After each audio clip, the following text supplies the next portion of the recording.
पराली दी अग विच धरती दा सीना सड़ रहा है। खास करके पंजाब दी धरती दा सीना तां बहुत ही बेदर्दी दे नाल सड़ रहा है।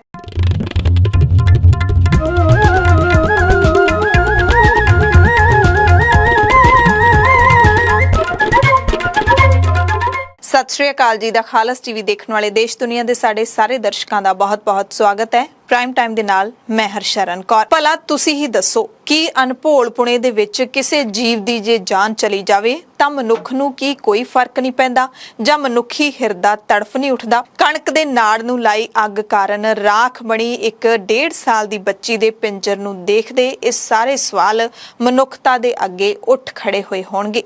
डेराबस्सी नेड़े वापरी इस घटना तो बाद मनुख ते मनुखता दोवें कुरलाए। संवेदनशील रूहां अंबर तक रोईयां। खेतां विच नाड़ नूं लाई अग तो डरदी ये बच्ची अपनी झोंपड़ी दे विच जाके लुक गई। महज 1.5 साल दी बच्ची सैमी बच्ची ने मंजे दे पावे नूं घुट के फड़ लिया। अजिहा फड़िया कि मुड़ छड्ड ना सकी, उत्थे ही पिंजर बन गई। मासूम ने सोचा होना झोंपड़ी सुरक्षित होऊ, मंजी नालों अग किवें धू लऊ। पर दुख ये कि अग ने जिउंदी जागदी फुੱਲ वर्गी बच्ची नूं राख बना के रख दिता। इस तो पहला नाड़ नूं लाई अग दे धुएं करके कोलों लंघदी सड़क ते हनेरा छा गया सी।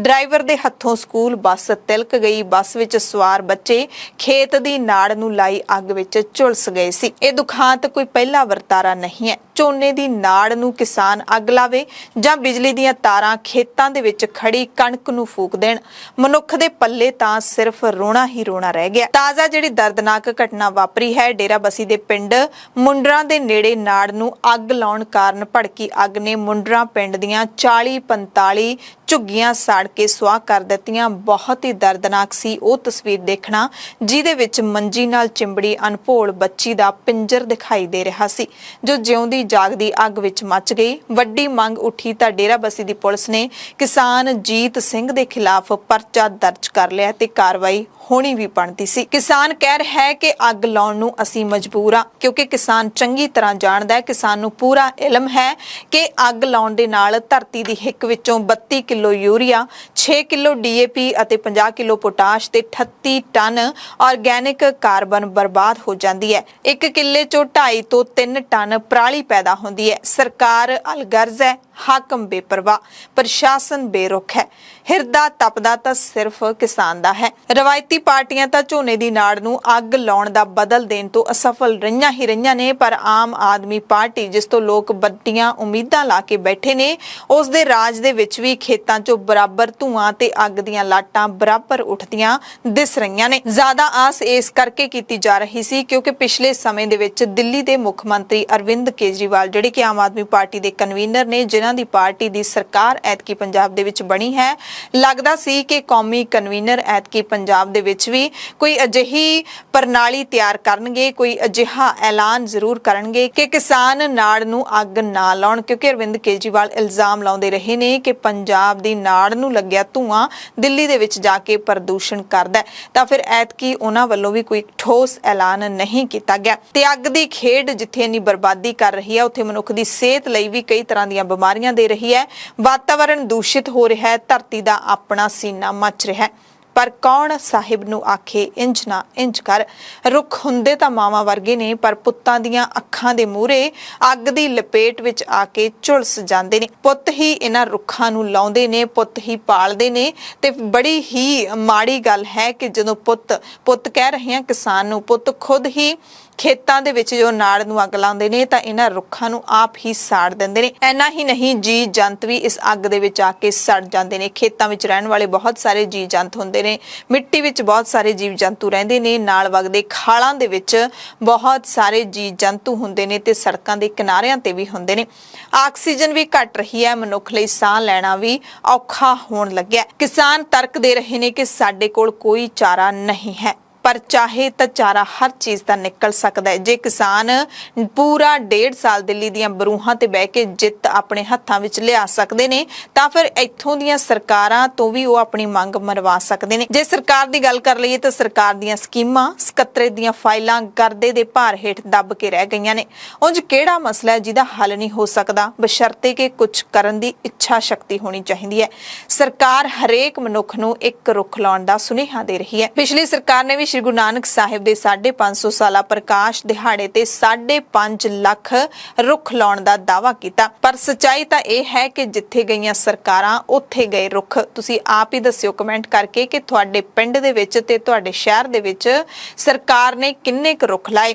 ਇਹ ਇੱਕ ਉਦਾਹਰਣ ਹੈ ਜਿਹਦੇ ਕਰਕੇ ਪ੍ਰਦੂਸ਼ਣ ਵਧਿਆ, ਕਿਉਂਕਿ ਪਿਛਲੀ ਸਰਕਾਰ ਦੇ ਵੇਲੇ ਰੁੱਖ ਵੱਢ ਤਾਂ ਬਹੁਤ ਦਿੱਤੇ ਗਏ ਸੜਕਾਂ ਦੇ ਕੰਢਿਓਂ, ਪਰ ਉਨੀ ਗਿਣਤੀ ਵਿੱਚ ਲਾਏ ਨਹੀਂ ਗਏ। ਇਹ ਰੂਲ ਹੈ, ਨਿਯਮ ਹੈ ਕਿ ਜੇ ਤੁਸੀਂ ਇੱਕ ਰੁੱਖ ਨੂੰ ਪੱਟਦੇ ਹੋ, ਵੱਢਦੇ ਹੋ, ਉਸ ਨੂੰ ਉਖਾੜ ਕੇ ਸੁੱਟ ਦਿੰਦੇ ਹੋ ਤਾਂ ਉਹਦੇ ਬਦਲੇ ਤੁਹਾਨੂੰ 5 ਰੁੱਖ ਲਾਉਣੇ ਪੈਣਗੇ। ਪਰ ਪੰਜਾਬ ਦੀਆਂ ਸੜਕਾਂ ਬਿਲਕੁਲ ਹੀ ਰੋਡੀਆਂ ਕਰ ਦਿੱਤੀਆਂ ਗਈਆਂ ਨੇ, ਜਿੱਥੇ ਹਮੇਸ਼ਾ ਸਾਰੀਆਂ ਸੜਕਾਂ ਦੀ ਜਿਹੜੀ ਸੜਕਾਂ ਦੇ ਆਲੇ ਦੁਆਲੇ ਰੁੱਖਾਂ ਦੀ ਛਤਰੀ ਬਣੀ ਹੁੰਦੀ ਸੀ, ਉਹ ਹੁਣ ਬਿਲਕੁਲ ਹੀ ਸੁੰਨੀਆਂ ਹੋ ਗਈਆਂ ਨੇ। ਜਲਵਾਯੂ ਸੰਕਟ ਹੋਰ ਉੱਪਰ ਨੂੰ ਜਾ ਰਿਹਾ ਹੈ। ਵਾਤਾਵਰਣ ਦੇ ਪ੍ਰਦੂਸ਼ਣ ਕਾਰਨ ਹਰ ਸਾਲ 70 ਲੱਖ ਲੋਕਾਂ ਦੀ ਜਾਨ ਜਾ ਰਹੀ ਹੈ। ਪੰਜਾਬ ਪ੍ਰਦੂਸ਼ਣ ਕੰਟਰੋਲ ਬੋਰਡ ਤੇ ਨੈਸ਼ਨਲ ਗ੍ਰੀਨ ਟ੍ਰਿਬਿਊਨਲ ਇੱਕ ਤਰ੍ਹਾਂ ਦੇ ਨਾਲ ਮੌਜੂਦਾ ਹਾਲਾਤਾਂ ਮੂਰੇ ਹੱਥ ਖੜੇ ਕਰ ਗਏ ਨੇ। ਦੋਹੇ ਅਦਾਰੇ ਨਾੜ ਨੂੰ ਅੱਗ ਨਾ ਲਾਉਣ ਦੇ ਸਖਤ ਨਿਰਦੇਸ਼ ਤਾਂ ਦੇ ਰਹੇ ਨੇ, ਪਰ ਕਿਸਾਨ ਦੀ ਬਾਹ ਫੜਨ ਦਾ ਕੋਈ ਰਾਹ ਨਹੀਂ ਦੱਸ ਰਹੇ, ਕਿਉਂਕਿ ਸੱਚਾਈ ਹੈ ਕਿਸਾਨ ਕਰਜ਼ਈ ਹੈ। ਕਿਸਾਨ ਦੇ ਸਿਰ ਤੇ ਕਰਜ਼ਾ ਇੰਨਾ ਜ਼ਿਆਦਾ ਹੈ ਕਿ ਜੇ ਉਹਦੇ ਸਾਹਮਣੇ ਇੱਕ ਮੌਤ ਦਾ ਬਦਲ ਹੈ, ਇੱਕ ਜੀਵਨ ਦਾ ਬਦਲ ਹੈ, ਜੀਵਨ ਬਚਾਉਣ ਲਈ ਪੈਸਾ ਲਾਉਣਾ ਪਊਗਾ, ਪਰ ਜਿਹੜਾ ਮੌਤ ਹੈ, ਮੌਤ ਦਾ ਬਦਲਾ ਹੈ, ਉਹਦੇ ਲਈ ਸਿਰਫ ਅੱਗ ਹੀ ਲਾਉਣੀ ਹੈ, ਤਾਂ ਮਜਬੂਰੀ ਦੇ ਵਿੱਚ ਕਿਸਾਨ ਉਹ ਲਾ ਰਹੇ ਨੇ, ਜਿਹੜੀ ਸਭ ਦੇ ਲਈ ਖਤਰਨਾਕ ਹੈ। ਇਹ ਵਰਤਾਰਾ ਬੰਦ ਹੋਣਾ ਚਾਹੀਦਾ ਹੈ। ਚਾਹੇ ਤੁਸੀਂ ਕਰਜ਼ਈ ਹੋਏ ਬੈਠੇ ਹੋ ਤਾਂ ਵੀ ਨਾੜ ਨੂੰ ਅੱਗ ਲਾਉਣਾ ਕੋਈ ਬਹੁਤਾ ਸਿਆਣਪ ਵਾਲਾ ਫੈਸਲਾ ਨਹੀਂ ਹੈ। ਬਹੁਤ ਸਾਰੇ ਜੀਵ ਜੰਤੂਆਂ ਨੂੰ ਆਪਾਂ ਖਤਮ ਕਰ ਰਹੇ ਹਾਂ।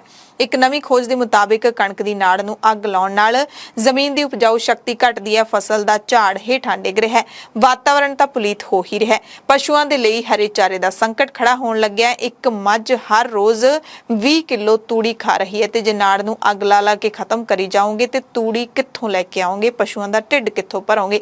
ਤੂੜੀ ਖਾਣੀ ਪਸ਼ੂਆਂ ਦੇ ਲਈ ਬੜੀ ਜ਼ਰੂਰੀ ਹੁੰਦੀ ਹੈ, ਕਿਉਂਕਿ ਸੰਨੀ ਜਿਹੜੀ ਰਲਾਈ ਜਾਂਦੀ ਹੈ ਉਹ ਤੂੜੀ ਦੇ ਨਾਲ ਹੀ ਰਲਾਈ ਜਾ ਸਕਦੀ ਹੈ। ਹਰਾ ਜਿਹੜਾ ਚਾਰਾ ਹੁੰਦਾ ਹੈ ਉਸ ਦੇ ਵਿੱਚ ਤੁਸੀਂ ਸੰਨੀ ਰਲਾ ਕੇ ਪਸ਼ੂਆਂ ਨੂੰ ਨਹੀਂ ਦੇ ਸਕਦੇ। ਹਾਲਾਂਕਿ ਸਰਕਾਰ ਨੇ ਸੈਟੇਲਾਈਟ ਰਾਹੀਂ ਨਾੜ ਸਾੜਨ ਵਾਲੇ ਕਿਸਾਨਾਂ ਨੂੰ ਮੌਕੇ ਤੇ ਜੁਰਮਾਨਾ ਕਰਨ ਦਾ ਤਜਰਬਾ ਵੀ ਕੀਤਾ, ਪਰ ਫੇਲ ਹੋ ਗਿਆ, ਕਿਉਂਕਿ ਕਿਸਾਨਾਂ ਦੇ ਕੋਲੇ ਫਿਰ ਇੱਕੋ ਇੱਕ ਹੱਲ ਰਹਿ ਜਾਂਦਾ ਹੈ, ਇੱਕੋ ਇੱਕ ਵਿਕਲਪ ਰਹਿ ਜਾਂਦਾ ਹੈ ਕਿ ਉਹ ਧਰਨੇ ਮੁਜ਼ਾਹਰੇ ਲਾਉਣ। ਜਿਹੜੇ ਕਿਸਾਨਾਂ ਨੂੰ ਜੁਰਮਾਨਾ ਲੱਗਿਆ, ਪਰਚਾ ਹੋਇਆ, ਉਹਨਾਂ ਦੇ ਖਿਲਾਫ ਪਰਚੇ ਰੱਦ ਕਰਵਾਉਣ ਦੇ ਲਈ ਸੰਘਰਸ਼ ਕਰਨ। ਪਰ ਕਿੰਨਾ ਚੰਗਾ ਹੋਊਗਾ ਜੇ ਕਿਸਾਨ ਸਬਸਿਡੀ ਲੈਣ ਵਾਸਤੇ ਸੰਘਰਸ਼ ਕਰਨ ਕਿ ਅਸੀਂ ਨਾੜ ਨੂੰ ਸਾੜਨਾ ਨਹੀਂ ਹੈਗਾ। ਜੇ ਤੁਸੀਂ ਸਬਸਿਡੀ ਦਿਓਗੇ ਤਾਂ ਅਸੀਂ ਨਾੜ ਹੈ ਜਿਹੜੀ ਉਸ ਨੂੰ ਮਿੱਟੀ ਦੇ ਵਿੱਚ ਮਿਲਾਉਣ ਦਾ ਜਿਹੜੀ ਪ੍ਰਕਿਰਿਆ ਹੈ ਉਹ ਪੂਰੀ ਕਰਾਂਗੇ। ਜੇ ਨਹੀਂ ਦਿਓਗੇ ਤਾਂ ਇਸੇ ਤਰ੍ਹਾਂ ਬੈਠੇ ਆ ਤੇ ਜਿਹੜੇ ਖੇਤ ਨੇ ਸਾਡੇ ਸੁੰਨੇ ਪਏ ਰਹਿਣਗੇ, ਅਗਲੀ ਫਸਲ ਨਹੀਂ ਬੀਜਾਂਗੇ, ਤੇ ਉਹ ਸਰਕਾਰ ਦੇ ਲਈ ਵੀ ਕਾਫੀ ਨੁਕਸਾਨਦੇਹ ਹੈ। ਪਰ ਹਰ ਕੋਈ ਐਡਾ ਰਿਸਕ ਨਹੀਂ ਲੈ ਸਕਦਾ। ਜ਼ਮੀਨੀ ਪੱਧਰ ਤੇ ਇਹ ਕਰਨਾ ਬਹੁਤ ਮੁਸ਼ਕਿਲ ਹੈ, ਸਾਡੇ ਲਈ ਕਹਿਣਾ ਬਹੁਤ ਸੌਖਾ ਹੈ। ਦੂਜੇ ਪਾਸੇ ਸਰਕਾਰਾਂ ਵੀ ਵੋਟਾਂ ਦੀ ਸਿਆਸਤ ਮੂਰੇ ਬੇਬਸ ਹੋ ਜਾਂਦੀਆਂ ਨੇ। ਸਿਆਸਤਦਾਨਾਂ ਉੱਤੇ ਆਪਣਾ ਦਬਾਅ ਹੁੰਦਾ ਹੈ। ਪਿਛਲੇ ਸਮੇਂ ਖੇਤਾਂ ਦੇ ਵਿੱਚ ਖੜੀ ਨਾੜ ਨੂੰ ਕਿਸਾਨਾਂ ਵੱਲੋਂ ਅੱਗ ਲਾਏ ਜਾਣ ਦੀਆਂ ਘਟਨਾਵਾਂ ਤਾਂ ਚਿੱਠੀਆਂ ਜਾ ਰਹੀਆਂ ਨੇ, ਪਰ ਪਾਵਰਕਾਮ ਦੇ ਖੇਤਾਂ ਵਿੱਚ ਖੜੇ ਖੰਭਿਆਂ ਦੀਆਂ ਤਾਰਾਂ ਢਿੱਲੀਆਂ ਹੋਣ ਕਾਰਨ ਜਿਹੜੀਆਂ ਖੇਤਾਂ ਵਿੱਚੋਂ ਲਾਟਾਂ ਨਿਕਲਦੀਆਂ ਨੇ, ਉਹਨਾਂ ਨੂੰ ਦੇਖ ਕੇ ਇਕੱਲਾ ਕਿਸਾਨ ਹੀ ਰੋਂਦਾ ਹੈ। ਬਹੁਤ ਵਾਰੀ ਅਜਿਹਾ ਵੀ ਹੁੰਦਾ ਹੈ ਜਦੋਂ ਖੰਭਿਆਂ ਦੀਆਂ ਤਾਰਾਂ ਦਾ ਸ਼ਾਰਟ ਸਰਕਟ ਹੁੰਦਾ ਹੈ ਤੇ ਉਹ ਖੜੀ ਜਿਹੜੀ ਪੱਕੀ ਖੜੀ ਫਸਲ ਹੁੰਦੀ ਹੈ ਉਹਨੂੰ ਅੱਗ ਲਾ ਦਿੰਦਾ ਹੈ। ਉਦੋਂ ਕਿਸਾਨ ਲਈ ਹਾਂ ਦਾ ਨਾਰਾ ਸ਼ਾਇਦ ਬਹੁਤ ਘੱਟ ਲੋਕ ਮਾਰਦੇ ਨੇ। ਸਿਗਰਟ ਪੀਣ ਵਾਲੇ ਕਈ ਵਾਰੀ ਸੁਲਗਦੀ ਬੀੜੀ ਸੁੱਟ ਕੇ ਕਣਕ ਦੇ ਮੁਰੱਬਿਆਂ ਦੇ ਮੁਰੱਬੇ ਫੂਕ ਜਾਂਦੇ ਨੇ, ਤਾਂ ਵੀ ਚੰਡੀਗੜ੍ਹ ਖੜ ਕੇ ਕੋਈ ਹਾਂ ਦਾ ਨਾਰਾ ਨਹੀਂ ਮਾਰਦਾ। ਪੰਜਾਬ ਦੇ ਲੋਕ ਸਿਹਤ ਪੱਖੋਂ ਵੀ ਫਿਕਰਾਂ ਦੇ ਵਿੱਚ ਨੇ, ਕਿਉਂਕਿ ਕੈਂਸਰ, ਪੀਲੀਆ, ਐਲਰਜੀ ਤੇ ਫੇਫੜਿਆਂ ਦੀਆਂ ਬਿਮਾਰੀਆਂ ਨੂੰ ਲੈ ਕੇ ਇੱਥੇ ਰੌਲਾ ਕਾਫੀ ਵਧਿਆ ਹੋਇਆ, ਪਰ ਕਿਸੇ ਦਾ ਧਿਆਨ ਪੇਂਡੂ ਡਿਸਪੈਂਸਰੀਆਂ ਦੀਆਂ ਦਵਾਈਆਂ ਪੂਰੀਆਂ ਕਰਾਉਣ ਵੱਲ ਨਹੀਂ ਗਿਆ। ਖੇਤਾਂ 'ਚ ਖੜੀ ਨਾੜ ਨੂੰ ਅੱਗ ਲਾਉਣਾ ਕਿਸਾਨ ਦੀ ਮਜਬੂਰੀ ਹੈ, ਸ਼ੌਂਕ ਨਹੀਂ ਹੈ। ਪਰ ਜਿਵੇਂ ਅਸੀਂ ਪਹਿਲਾਂ ਕਿਹਾ ਕਿ ਜੇ ਇੱਛਾ ਸ਼ਕਤੀ ਹੋਵੇ ਤਾਂ ਹਰ ਕਿਸੇ ਗੱਲ ਦਾ ਹੱਲ ਹੋ ਸਕਦਾ ਹੈ।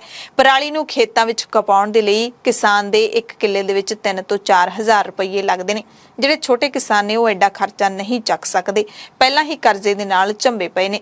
ਅਜਿਹੇ ਕਿਸਾਨਾਂ ਦੀ ਸਰਕਾਰ ਨੂੰ ਜ਼ਰੂਰ ਬਾਹ ਫੜਨੀ ਚਾਹੀਦੀ ਹੈ, ਤੇ ਜਿਹੜੇ ਕਿਸਾਨ ਸਭ ਕੁਝ ਹੁੰਦੇ ਸੁਣਦੇ ਵੀ ਨਾੜ ਨੂੰ ਅੱਗ ਲਾ ਜਾਂਦੇ ਨੇ, ਉਹਨਾਂ ਨੂੰ ਅਸੀਂ ਜ਼ਰੂਰ ਕਹਾਂਗੇ ਕਿ ਲਾਨਤ ਹੈ, ਨਹੀਂ ਕਰਨਾ ਚਾਹੀਦਾ। ਜੇ ਤੁਸੀਂ ਕਮਾਉਨੇ ਹੋ ਤਾਂ ਤੁਸੀਂ ਲੋਕਾਂ ਦੀ ਜ਼ਿੰਦਗੀ ਪੈਸੇ ਨੂੰ ਬਚਾਉਣ ਦੀ ਖਾਤਰ ਬਰਬਾਦ ਨਾ ਕਰੋ, ਬਲਕਿ ਨਾੜ ਨੂੰ ਖੇਤਾਂ ਵਿੱਚ ਖਪਾਉਣ ਦੇ ਲਈ 1 ਕਿੱਲੇ ਦੇ 3 ਤੋਂ 4 ਹਜ਼ਾਰ ਤੁਸੀਂ ਆਰਾਮ ਨਾਲ ਲਾ ਸਕਦੇ ਹੋ। ਜਦਕਿ ਛੋਟੇ ਕਿਸਾਨਾਂ ਦਾ ਅਸੀਂ ਜ਼ਰੂਰ ਪੱਖ ਪੂਰਾਂਗੇ ਕਿ ਉਹਨਾਂ ਦੀ ਜੇਬ ਇਜਾਜ਼ਤ ਨਹੀਂ ਹੁੰਦੀ, ਉਹਨਾਂ ਕੋਲ ਪੈਸੇ ਹੁੰਦੇ ਹੀ ਨਹੀਂ। ਦਿਨੋਂ ਦਿਨ ਖੇਤੀ ਦੇ ਸੰਦ ਅਤੇ ਮਸ਼ੀਨਰੀ ਦੇ ਖਰਚਿਆਂ ਤੇ ਸਰਕਾਰ ਦੀਆਂ ਖੇਤੀ ਵਿਰੁੱਧ ਨੀਤੀਆਂ ਦੇ ਕਾਰਨ ਕਿਸਾਨ ਕਰਜ਼ੇ ਹੇਠਾਂ ਦਬ ਰਿਹਾ ਹੈ। ਇਸ ਤੋਂ ਇਲਾਵਾ ਝੋਨੇ ਦੀ ਫਸਲ ਲਾਉਣ ਸਮੇਂ ਕਣਕ ਦੇ ਨਾੜ ਦੇ ਮੁੱਢ ਗਲਦੇ ਨਹੀਂ, ਜਿਸ ਕਰਕੇ ਝੋਨੇ ਦੀ ਲੁਆਈ ਵੇਲੇ ਵੀ ਪਰੇਸ਼ਾਨੀਆਂ ਦਾ ਸਾਹਮਣਾ ਕਰਨਾ ਪੈਂਦਾ ਹੈ।